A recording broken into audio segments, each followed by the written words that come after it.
नमस्कार मेरे दोस्तों। आपका बहुत बहुत वेलकम इस क्लास में। साथियों, जैसे हम जानते हैं कि कोई भी एग्ज़ाम हो, चाहे एसएससी हो या किसी भी तरह का एग्ज़ाम हो, उसमें हिस्ट्री एक इम्पॉर्टेंट योगदान रखती है। हमेशा ही हिस्ट्री में से बहुत सारे क्वेश्चंस पूछे जाते हैं एग्ज़ाम के पर्सपेक्टिव से। साथियों, हम देखते हैं कि मेनली 2 मिनट हम देखते हैं कि हिस्ट्री आजकल बहुत इंपॉर्टेंट हो गई। रिसेंट यूपीएससी में 20 क्वेश्चंस हिस्ट्री से पूछे गए हैं। एसएससी हो, सीडीएस हो, सभी में हिस्ट्री क्वेश्चन पेपर में आते हैं। अगर हम बात करें हिस्ट्री की, तो मेनली हम हिस्ट्री को 3 पार्ट्स में डिवाइड करते हैं। सबसे पहले हम हिस्ट्री को पढ़ते हैं एंशियंट इंडिया, एंशियंट हिस्ट्री। कैसे मनुष्य धरती पे स्टार्ट हुआ, फिर कैसे धीरे धीरे वो जहां पे रहने लगा। हमें मालूम है कि सबसे पहले वो एक हंटिंग गैदरर था, कि पहले वो जाता और जाके किसी हंटिंग की तरह कुछ ना कुछ खाने के लिए ढूंढता। लेकिन धीरे धीरे उसको मालूम चला कि हम फसल पैदा कर सकते हैं, क्रॉप पैदा कर सकते हैं। एनीवन हु वांट टू से कि सबसे पहली क्रॉप कौन सी ढूंढी गई? क्या कोई मुझे बता सकता है स्टूडेंट कि सबसे पहले कौन सी क्रॉप को उगाना स्टार्ट किया है? जे एसएससी का क्वेश्चन है। इसका आंसर है बार्ले, जिसको पंजाबी में जौ कहते हैं, हिंदी में भी जौ ही कहते हैं। बार्ले सबसे पहले उसको उगाना स्टार्ट किया। अभी मालूम है कि उगाना, कोई चीज, कोई फसल उगा रहे हैं तो किस पे उगाई जाएगी? तो उसके लिए पानी चाहिए। तो एक मनुष्य नदी के पास रहना स्टार्ट करता है। फिर हम देखते हैं कि धीरे धीरे वहां पे सभ्यता बढ़ने लगती है। फिर धीरे धीरे वहां पे सभ्यता बढ़ने के साथ साथ ही हम देखते हैं किंगशिप आनी स्टार्ट होती। सिमिलरली इंडिया में भी हम देखते हैं कि एंशियंट हिस्ट्री में हम पढ़ेंगे सबसे पहले हड़प्पा सिविलाइजेशन के बारे में, कि कैसे भारत में लोग आके रहने लगते हैं। फिर धीरे धीरे कैसे हड़प्पा सभ्यता से वैदिक सिस्टम बनना स्टार्ट हुआ। वैदिक में हम 2 तरह का सिस्टम, ऋग्वैदिक सिस्टम और लेटर वैदिक सिस्टम, इसको पढ़ेंगे। हम देखेंगे क्या क्या चेंजेस आई।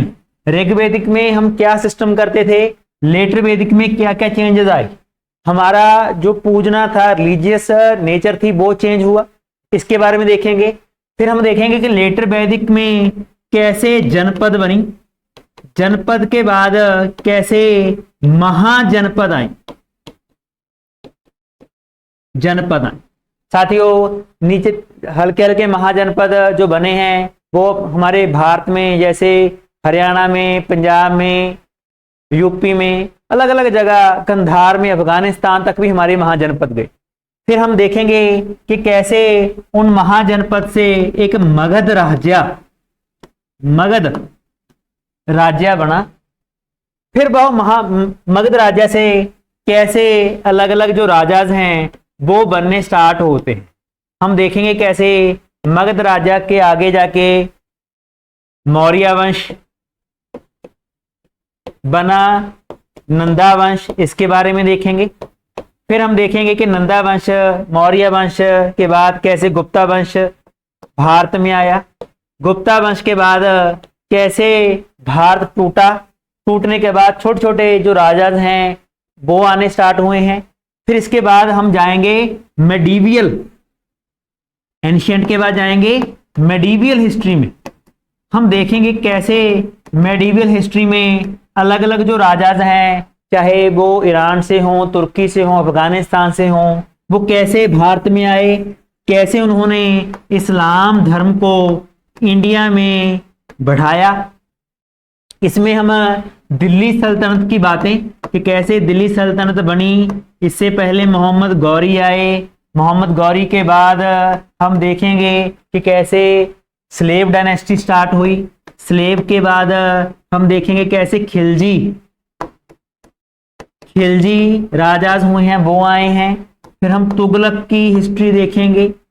फिर हम सैयद राजाज के बारे में पढ़ेंगे। फिर हम देखेंगे कैसे लोदी राजा बने और लोदीज को हरा के कैसे बाबर यानी कि मुगल भारत में आए। तो ये बहुत ही इंटरेस्टिंग भी है और साथ साथ में देखा जाए तो इसमें paper of point of view से बहुत सारे क्वेश्चंस की एग्जाम में एंशियंट मिडीवल से पूछे जाते हैं। एंशियंट मिडीवल के बाद आगे हम जाएंगे मॉडर्न हिस्ट्री में। मॉडर्न हिस्ट्री में हम साथियों कैसे भारत में पोर्टुगीज, सबसे पहले भारत में पोर्टुगीज पुर्तगाली आते हैं। Any student who want to say me कि कब सबसे पहले पुर्तगाली भारत में आए थे, आप अपना आंसर बता सकते हैं। साथियों सबसे पहले 1498 में बास्कोडी गामा हमें मालूम है कि कालीकट जगह का नाम है, कालीकट, वहां पे पहुंचते हैं। तो कालीकट पहुंचते हैं जो केरला में है। पेपर का क्वेश्चन है जी। कई बंदों को लगता है जी कालीकट कलकत्ता है, पर नहीं, कलकत्ता नहीं है, ये कालीकट केरला में है। साथियों इसकी हिस्ट्री पढ़ेंगे। फिर पोर्टुगीज के बाद कैसे इंडिया में डच आते हैं, डच के बाद ब्रिटिशर्स आते हैं, फिर ब्रिटिशर्स के बाद कैसे फ्रेंच आते हैं। तो इनकी हिस्ट्री बड़ी इंटरेस्टिंग है। कैसे ब्रिटिशर्स ने सबसे पहले फ्रेंच को हराया, कैसे पुर्तगालियों को हराया, कैसे डच को हराया।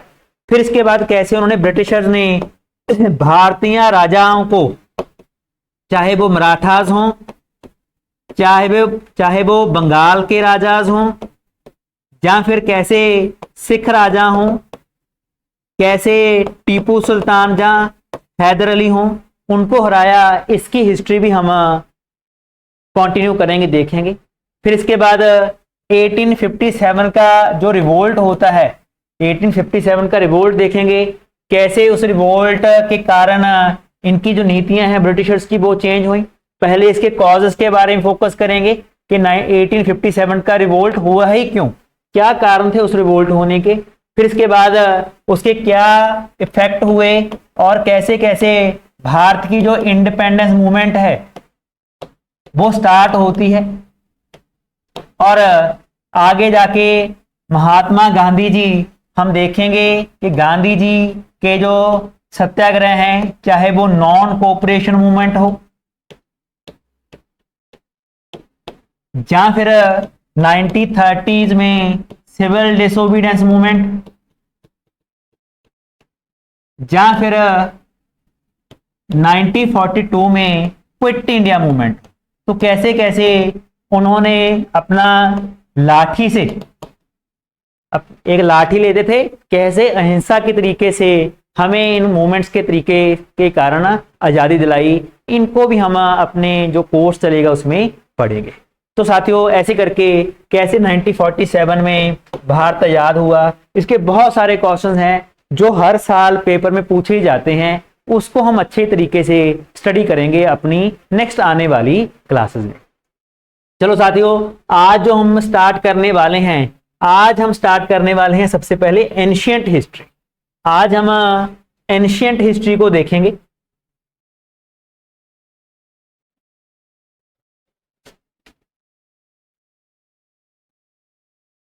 एंशिएंट हिस्ट्री में हम सबसे पहले जो टॉपिक देखने वाले हैं, बहुत ही इंपॉर्टेंट टॉपिक है एग्जाम के पॉइंट ऑफ व्यू से। सबसे पहले जो टॉपिक हम देखेंगे वो टॉपिक है हड़प्पन इंडस वैली सिविलाइजेशन।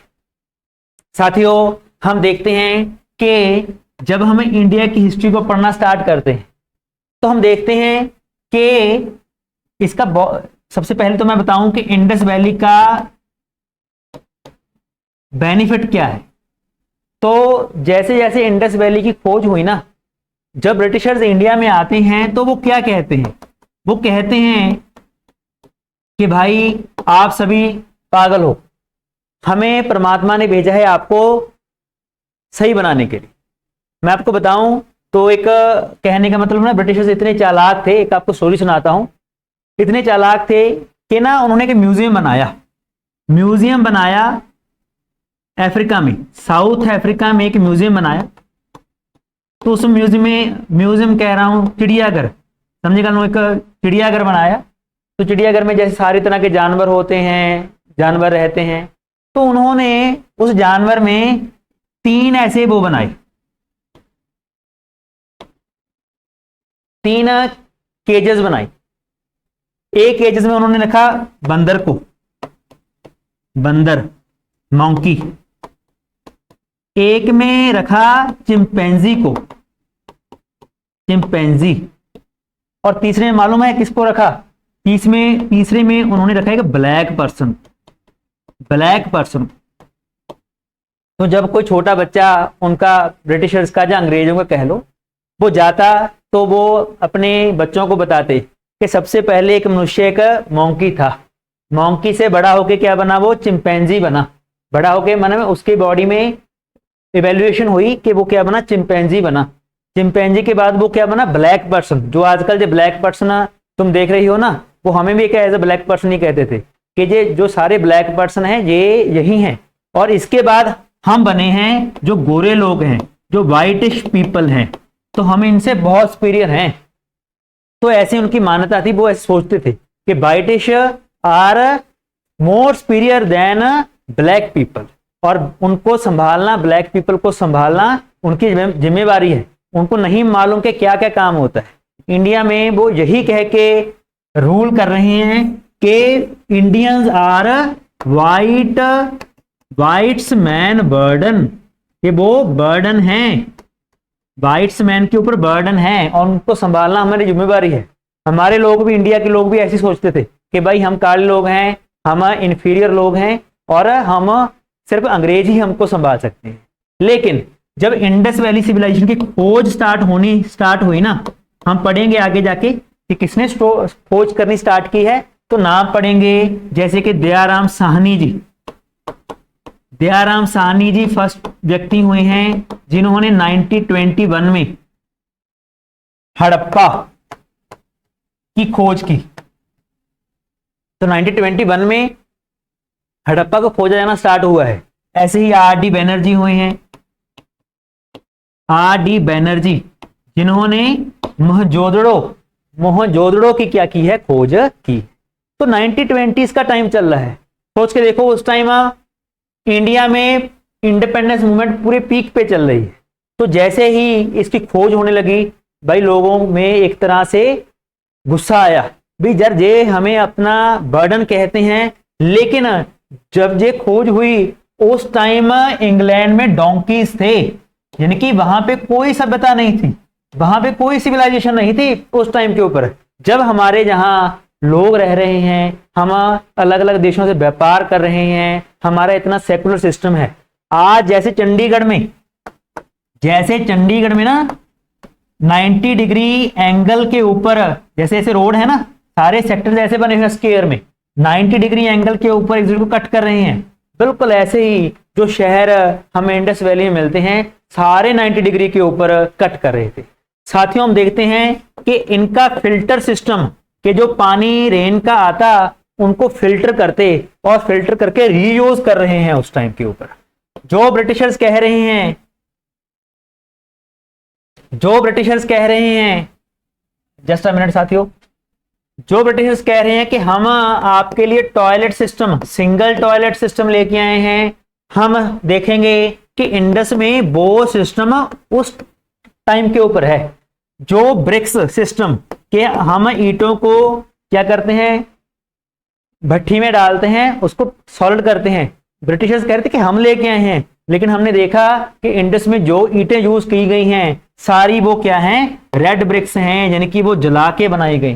तो कितना एडवांस सिस्टम था उस टाइम के ऊपर। जब अमेरिका, इंग्लैंड कोई देश ही नहीं हुआ करते थे, इंडिया में ऐसा सिस्टम था। तो जैसे इन बातों का लोगों को मालूम चला, तो लोगों में एक नेशनलिज्म की भावना पैदा हुई कि भाई ब्रिटिशर्स हमारे ऊपर राज नहीं कर सकते, हम उनसे बहुत ज्यादा जानते हैं, इसलिए हमको ही इनसे छुटकारा लेना होगा। तो साथियों चलो हम स्टार्ट करते हैं अपना इंडस वैली वाला टॉपिक। साथियों हम देखते हैं कि जब दुनिया में, भारत में इंडस वैली सिविलाइजेशन चल रही थी ना, तो अकेली हमारे नहीं थे, उस टाइम के ऊपर 4 देश और हैं, 4 जगहें और हैं जिसके ऊपर जहां जहां पे लोग रह रहे थे, जहां पे लोग रह रहे हैं। हम देखते हैं कि जैसे कि एक सभ्यता है इजिप्ट, मिस्र की सभ्यता, मिस्र की सभ्यता। साथियों ये पेपर का क्वेश्चन है, ऐसे मैच द फॉलोइंग आपको आएंगे।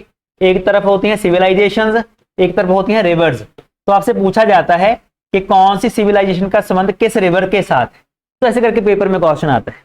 साथियों तो याद रखना है कि जैसे इजिप्ट मिस्र की सभ्यता है, तो मिस्र की सभ्यता चेक करो, मिस्र कहां पे है, काफी ज्यादा न्यूज में है ना रिसेंट में भी। क्यों? एक तो सुएज कैनाल जहां से है, सुएज कैनाल में पानी कम हो गया था, तो इसके कारण काफी न्यूज में रहा सुएज कैनाल। जी ओके। तो एक तो सुएज कैनाल काफी रूम में न्यूज में चल रहा है। तो ये वही इलाका है सुएज कैनाल वाला जहां पे पहले भी लोग रहते थे। तो जहां पे जो इजिप्ट का इलाका है, तो वहां पे एक नदी बहती है, नील नदी।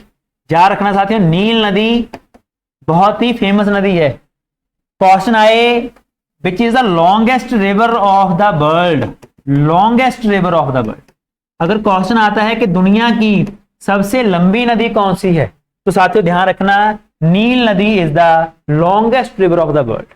अगर क्वेश्चन आए कि biggest river of the world, दोनों में फर्क है, लॉन्गेस्ट और बिगेस्ट रिवर में क्या फर्क है?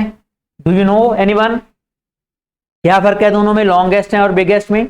लॉन्गेस्ट का मतलब लंबी है, लेकिन पानी कम है उसमें, पानी इतना ज्यादा नहीं है, डिस्टेंस काफी कवर कर रही है। बिगेस्ट का मतलब क्या है कि नदी छोटी है लेकिन उसमें पानी की मात्रा बहुत ज्यादा है, amount of water is very high. So when we say biggest river, so we are answer is Amazon. ये एग्जाम क्वेश्चन है भाई, एसएससी में पूछते हैं ऐसे। तो सबसे बड़ी नदी कौन सी है? अमेज़न नदी है। अमेज़न नदी साउथ अमेरिका की नदी है, एक देश में नहीं बैठती, बहुत सारे देशों में, ब्राजील हुआ, यूरुग्वे हुआ, पैराग्वे है, वहां पे जाती है अमेज़न नदी। ये है बिगेस्ट, और नील नदी सबसे क्या है, लंबी नदी है। तो पुराने समय में नील नदी अफ्रीका से चलती है, जैसे ये सारा अफ्रीका आ गया, अफ्रीका कॉन्टिनेंट है, तो अफ्रीका से नदी चलती है और ऊपर मेडिटेरियन सी में अपना पानी डालती है। तो जहां पे एक लोग रहते थे उनको कहते थे मिस्र की सभ्यता। जो आपने मम्मीज देखी है ना, आज भी काफी रहस्य है कि इन्होंने मिस्र की सभ्यता में आपको क्या मिलता है, बहुत सारे पिरामिडल स्ट्रक्चर मिलती हैं। जब कोई राजा या कोई बंदा इसको दफनाते थे तो उसके ऊपर ऐसे पिरामिडल स्ट्रक्चर बनाते थे। तो इतने भारी, वो एक ही पत्थर है, तो वो बहुत ऊंचा गया। तो आज भी साइंटिस्ट को मालूम नहीं चल पा रहा है कि इतने बड़े पत्थर वो वहां पे लेके कैसे गए, तो इतनी ऊंचाई पे वो पत्थर कैसे पहुंचे हैं। तो इसलिए काफी ज्यादा मिस्टीरियस है ये इजिप्टियन सिविलाइजेशन। साथियों आगे चलते हैं। दूसरी सभ्यता जो उस टाइम बनी थी वो थी मेसोपोटामिया। ये काफी इंपॉर्टेंट है मेसोपोटामिया, क्योंकि हमारे पास बहुत सारी ऐसी सील्स मिली हैं, सिक्के मिले हैं, जहां पे इंडिया में मेसोपोटामिया के सील्स मिली और मेसोपोटामिया में हमारी हड़प्पा की सील्स मिली।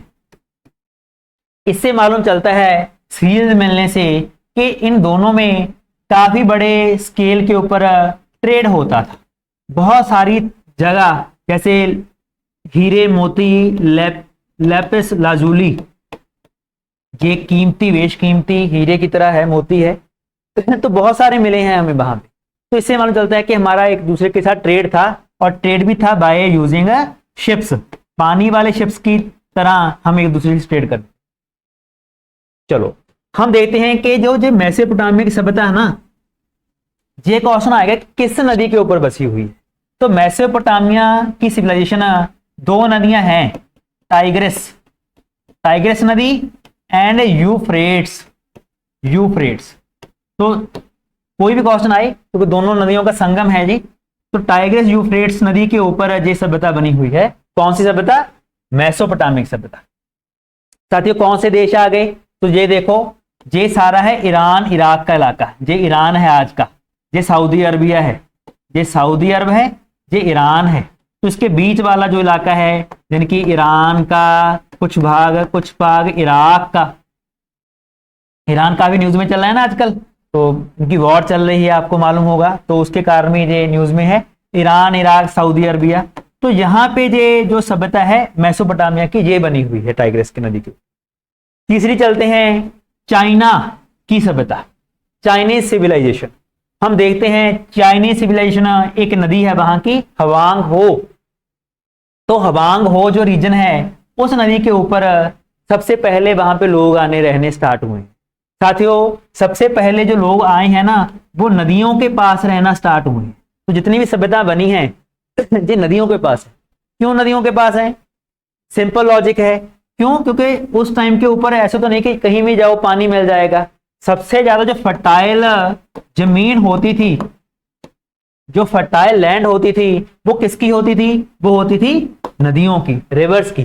तो लोग वहां पे जाते रिवर्स में, वहां पे मैंने आपको बताया ना कि सबसे पहले लोगों ने बार्ले जौ की खेती बाड़ी करने स्टार्ट की। फिर धीरे धीरे उनको मालूम चला कि हम राइस पैदा कर सकते हैं, हम राइस के अलावा जो मेज है उसको पैदा कर सकते हैं। लेकिन वो कहाँ पे होगा? पानी वाली जगह के ऊपर होगा ना। तो वहीं पे जाके लोग बसने स्टार्ट हुए हैं, इसी से वहां से सिविलाइजेशन स्टार्ट हुई। साथियों मैं आपको बता रहा था कि चाइना की जो हवांग हो नदी है उसके ऊपर बनी है। हवांग हो नदी को येलो रिवर भी कहा जाता है क्योंकि इसका पानी का जो कलर है वो येलो कलर का है, तो उसको येलो रिवर भी आजकल कहा जाता है। ये भी पेपर का क्वेश्चन है। मन में क्वेश्चन आया होगा कि येलो क्यों कहते हैं, येलो का क्यों संबंध है? क्योंकि साथियों जहां पे ये नदी बहती है ना उसके नीचे सल्फर बड़ी मात्रा में पाया जाता है। सल्फर का जो कलर होता है वो येलो होता है। तो जब जैसे नदी पास करती है तो जो सल्फर नीचे से इस पानी में मिक्स हो जाता है, जिस कारण इस नदी का जो रंग है वो येलो बन जाता है।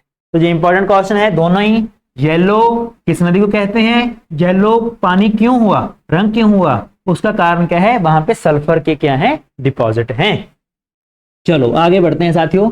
चौथी जो सबसे इंपॉर्टेंट है जो हमारे लिए, हमारे प्यारे भारत के लिए, वो है हड़प्पन सिविलाइजेशन। साथियों हम देखते हैं जो ये हड़प्पन सिविलाइजेशन है, ये हड़प्पा सबसे पहले जो शहर ढूंढा गया ना वो हड़प्पा ढूंढा गया था। इसी कारण इस सिविलाइजेशन को हड़प्पन सिविलाइजेशन कहते हैं। पर धीरे धीरे हम देखेंगे कि हड़प्पा के बाद और बहुत सारे शहर जैसे राखीगढ़ी, पंजाब में रोपड़, इसके अलावा सुतकेंद्रा, गुजरात में बहुत सारे इलाके खोजे गए। हमने देखा कि इनका जो मेनली पॉइंट है ना वो इंडस नदी से जाता है। ऊपर से इसका जो पॉइंट है वो इंडस स्टार्ट होता है, नीचे से सरस्वती नदी, नीचे से सरस्वती नदी। तो जो मोस्टली इसका इलाका है वो इंडस और सरस्वती के बीच वाला इलाका है, इसलिए इसको इंडस सरस्वती वैली भी कहा जाता है, इंडस सरस्वती या इंडस सिविलाइजेशन भी कहा जाता है। आप कहेंगे कि भारत में सरस्वती नदी तो कुछ सुना नहीं, ये सरस्वती नदी कहां पे है? साथियों हम देखते हैं कि जो सरस्वती है ना, ये आज जो घग्गर नदी बह रही है, घग्गर नदी हरियाणा की मोरनी हिल्स हैं, शिवालिक में, शिवालिक पहाड़ियों के नीचे मोरनी हिल्स, वहां से एक नदी बहती है, वहां से नदी बहती है। फिर वह पंजाब, हरियाणा, राजस्थान होते हुए ये वहां पे खत्म हो जाती। लेकिन माना जाता है कि पुराने इतिहास में यही घग्गर नदी क्या थी? सरस्वती नदी थी। सरस्वती नदी इसी को कहा जाता है। लेकिन कुछ कारणों से अभी तक इसका चल रहा है कि कुछ कारण हैं, जैसे कि नदी ने अपना रास्ता चेंज कर लिया, या विंड पैटर्न्स के कारण इसमें पानी कम होने लगा। तो पानी कम होने के कारण पहले जितना पानी इंडस में था उतना ही पानी सरस्वती नदी में हुआ करता था, लेकिन आज इसमें पानी कम है। तो ये वाला रीजन यानी कि घग्गर से लेके जो इंडस वाला रीजन है, ये मेन रीजन है जहां पे इंडस सिविलाइजेशन क्या हुई है, बड़ी है। हम देखते हैं कि इसमें कौन कौन सी नदियां, सतलुज, इस रीजन में कौन कौन सी नदियां आई, मालूम होना चाहिए, सतलुज नदी। फिर इसके बाद कौन सी नदी आई, ब्यास। इसके बाद कौन सी आई, रावी। फिर कौन सी आई, झेलम। फिर कौन सी आई, चिन्हाब। साथियों इन नदियों के बारे की क्रोनोलॉजी आपको मालूम होनी चाहिए। सतलुज, ब्यास, रावी, चिनाब। पहले चिनाब आनी थी, जहां पे पहले चिनाब है, ऊपर क्या है, झेलम, झेलम। यहीं पे मैं आपको थोड़ा कंफर्म करूं, जहां पे भी क्वेश्चन निकलते हैं थोड़े से, जैसे पूछते हैं कि सतलुज नदी कहां से निकलती है, मैं आपको रीजन पॉइंट बताता हूं हल्का हल्का। सतलुज नदी निकलती है, राकास लेक है एक, राकास लेक। राकास लेक कहां पे है, तिब्बत में है, मानसरोवर के पास में। तो वहां से सतलुज नदी क्या होती है, ओरिजिन होती है। फिर शिपकीला, एक ना हिमाचल प्रदेश में एक दरा है, पास है, उसको कहते हैं शिपकीला पास। तो शिपकीला पास को पार करके पंजाब में एंटर होती है। बड़ा इंपॉर्टेंट क्वेश्चन है भाई, पेपर में बहुत क्वेश्चन आया है कि सतलुज नदी किस पास को पार करती है। तो याद रखना है, शिपकीला पास है हिमाचल प्रदेश में, उसको पार करके इंडिया में एंटर होती है। दो क्वेश्चन याद रखने सतलुज के ऊपर, राकास लेक और शिपकीला। फिर हम देखते हैं कि ब्यास नदी, तो ब्यास नदी रोहतांग पास, रोहतांग पास है हिमाचल प्रदेश, वहां से निकलती है ब्यास नदी। सिमिलरली रावी नदी भी हिमाचल प्रदेश में से, रोहतांग पास में से निकलती है। चिनाब नदी, दो नदियां, चंद्रा और भगा, चंद्रा और भगा, इन दोनों से मिलके बनी है। दोनों नदियां चंद्रा और भगा एक जगह है टांडी, नाम पे फोकस करना, पेपर का क्वेश्चन है जी। चंद्रा और भगा टांडी की जगह के ऊपर इकट्ठी होती हैं, वहां से एक नदी बनती है जिसका नाम क्या है, चिन्हाब नदी। ऐसे ही झेलम नदी, वैरीनाग, वैरीनाग, तो वैरीनाग एक, वैरीनाग झील है, लेक है, वैरीनाग लेक, वहां से निकलती है झेलम नदी। फिर ऊपर से होती हुई ये इंडस में चली जाती है। और इंडस नदी कहां से निकलती है, ओरिजिन पॉइंट क्या है इंडस का, तो इंडस का ओरिजिन पॉइंट है Mansarovar lake, Mansarovar lake. Mansarovar lake कहां पे है, तिब्बत में। तो तिब्बत से निकलती हैं इंडस भी और सतलुज भी दोनों, जहां पे राकास है और जहां पे मानसरोवर लेक। तो इन बीचों बीच जो ये इसका बीच वाला एरिया है, इसमें आज का पंजाब आ गया, इधर पाकिस्तान आ गया, पाकिस्तान का पंजाब आ गया, अप टू ये चली गई जाती है हड़प्पन सिविलाइजेशन, सुत केंद्र अफगानिस्तान के पास जाके। चलो इसको हम आगे देखेंगे। तो इस रीजन में हड़प्पन सिविलाइजेशन क्या है, बनी है, इसको नोट कर लेना, ये इंपॉर्टेंट बातें हैं। आगे बढ़ते हैं साथियों। तो बता रहा था कि ऐसे हड़प्पन सिविलाइजेशन क्या है, आगे बढ़ी है, इसको पहले बताया।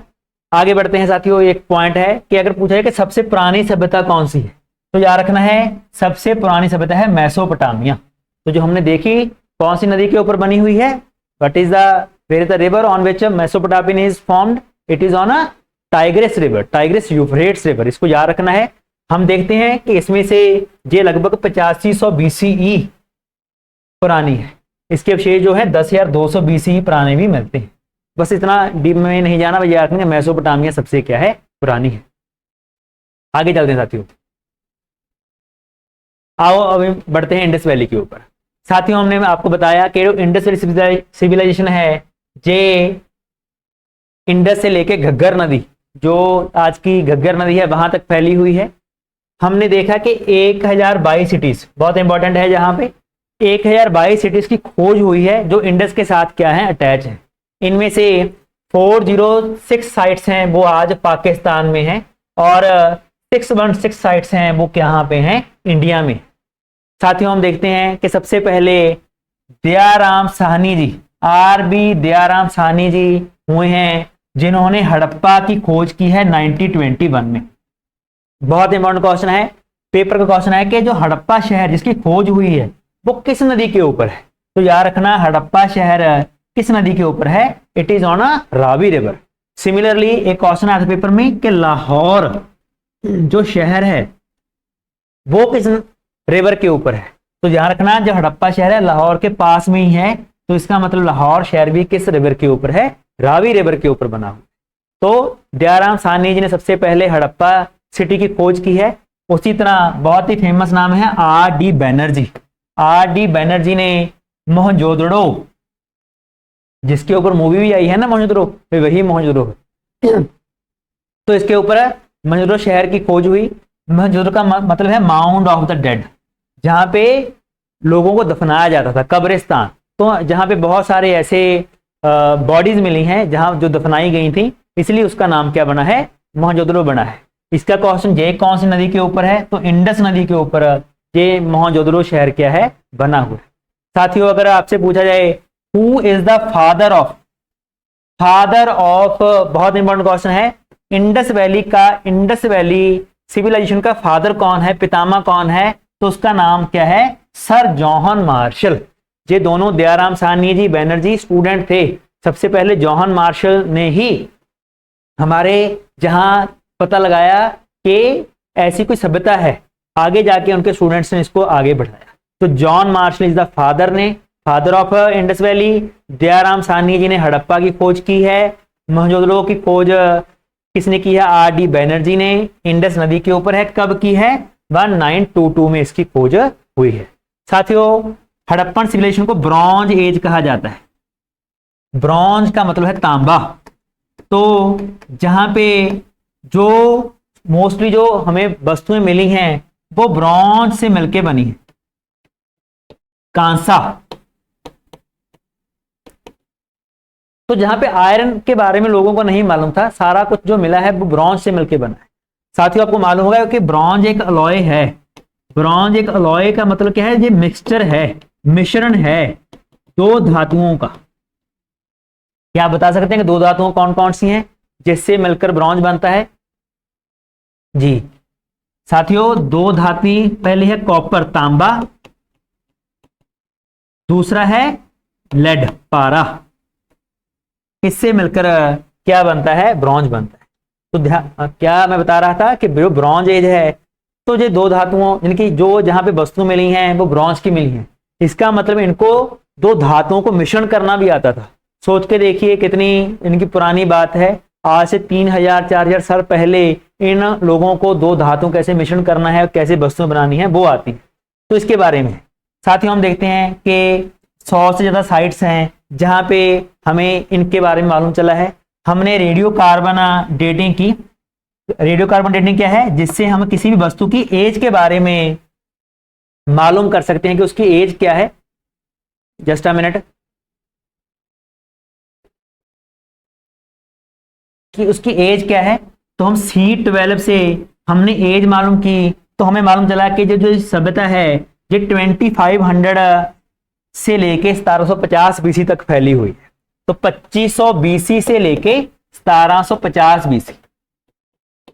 साथियों, आप कहेंगे जी BC क्या होता है? BC क्या है? Before Christ. बिफोर क्राइस्ट का मतलब क्या है? जीसस के आने से पहले।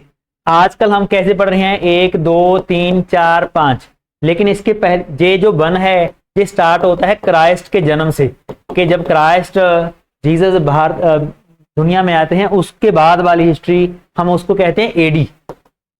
लेकिन इसके पहले वाला इतिहास जो है उसको हम कहते हैं BC।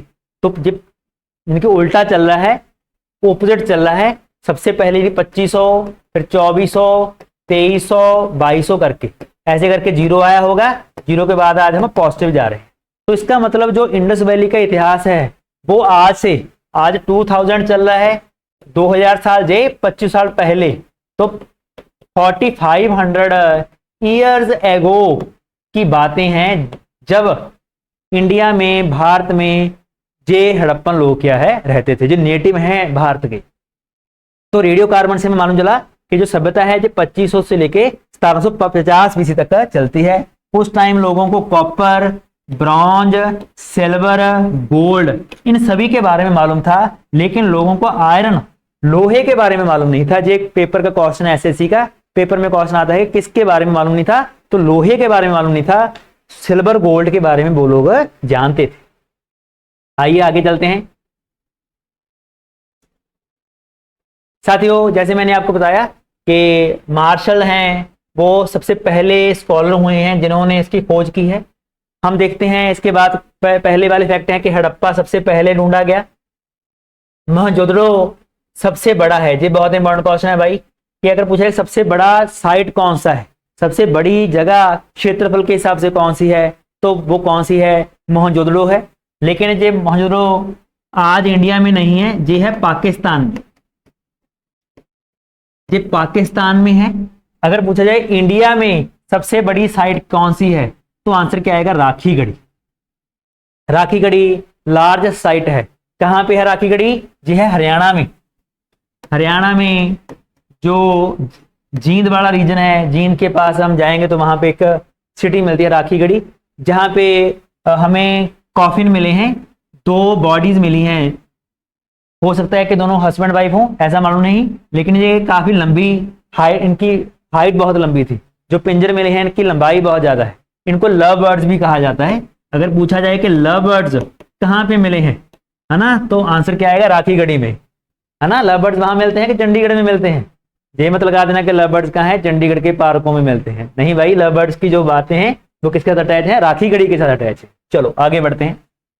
एक ये क्वेश्चन आता है कि इसकी हड़प्पा की नॉर्दर्न बाउंड्री, साउदर्न बाउंड्री,